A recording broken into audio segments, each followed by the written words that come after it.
வணக்கம். சட்டமும் அதிகாரமும் அரசியலும் நேருக்கு நேர் மோதும்போது என்ன நடக்கும்னு யோசிச்சு பார்த்திருக்கீங்களா? இன்னைக்கு நாம அலச போற விஷயம் நாடு முழுக்க ஒரு பெரிய அதிர்வலையை ஏற்படுத்தியிருக்கிற ஒரு முக்கியமான செய்தி. அதாவது, ஒரு மத்திய அமைச்சரோட மகன் ரொம்பவே கடுமையான குற்றச்சாட்டுகளுக்கு கீழே போலீஸ்ல சரணடைஞ்சிருக்காரு. இது சாதாரணமா கடந்து போகக்கூடிய ஒரு விஷயம் கிடையாது.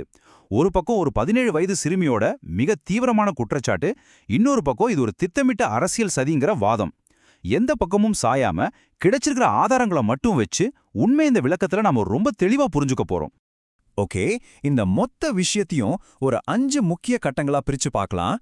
முதல்ல இந்த முக்கிய நபரோட கைது, அடுத்து இது எப்படி எப்போ நடந்துச்சுங்கிற டைம் லைன், மூணாவதா இவங்க மேல பாஞ்சிருக்கிற சட்டங்கள், நாலாவதா 2 தரப்போட வாதங்கள், கடைசியா இதுல இருக்கிற அரசியல். வாங்க ஒண்ணுன்னா பார்க்கலாம்.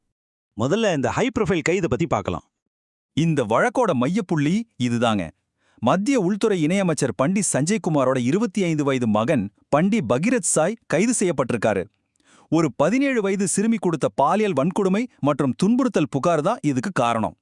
உள்துறை அமைச்சகத்தோட முக்கிய பொறுப்புல இருக்கிற ஒருத்தரோட குடும்ப உறுப்பினர் மேலேயே இப்படி ஒரு குற்றச்சாட்டு வந்திருக்கிறது தான் இந்த விஷயத்தை இவ்வளவு சீரியஸா மாத்திருக்கு. அடுத்து இந்த வழக்கு எப்படி நகர்ந்துச்சு அப்படிங்கிற காலக்கோடு, அதாவது டைம்லைனை கொஞ்சம் பின்னோக்கி பார்ப்போம். இது திடீர்னு நேத்தோ முந்தா நேத்தோ நடந்த விஷயம் இல்ல. கடந்த வருஷமே இவங்களுக்குள்ள ஒரு சுமூகமான பழக்கம் தொடங்கியிருந்ததா எதிர்த்தரப்பு சொல்றாங்க.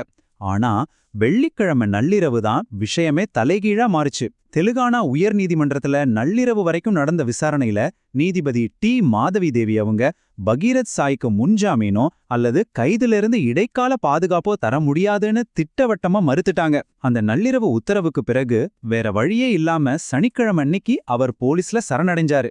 அடுத்த வாரம் நீதிமன்றத்துல இருந்து முக்கிய உத்தரவுகள் வரும்னு எதிர்பார்க்கப்படுது. சரி, இப்போ 3வது பகுதிக்கு வருவோம். இவர் மேல பாஞ்சிருக்கிற குற்றச்சாட்டுகளை கொஞ்சம் புரிஞ்சுக்குவோம். இங்க நாம கவனிக்க வேண்டிய மிக முக்கியமான விஷயம் என்னன்னா, புகார் கொடுத்தது ஒரு 17 வயது சிறுமி. அதனாலேயே இங்க பாக்சோ சட்டம் பாயுது. பாலியல் குற்றங்கள்ல இருந்து குழந்தைகளை பாதுகாக்கும் சட்டம்னு சொல்லுவாங்க. இது இந்தியாவுல இருக்கிற ரொம்பவே கடுமையான சட்டங்கள்ல ஒண்ணு. இந்த சட்டத்துக்கு கீழே ஒரு கேஸ் ஃபைல் ஆயிடுச்சுன்னா ஜாமீன் வாங்குறதோ அதிலிருந்து தப்பிக்கிறதோ ரொம்ப ரொம்ப கஷ்டம். இதுவே இந்த வழக்கு எவ்வளவு சீரியஸானதுன்னு நமக்கு உணர்த்தது இல்லையா?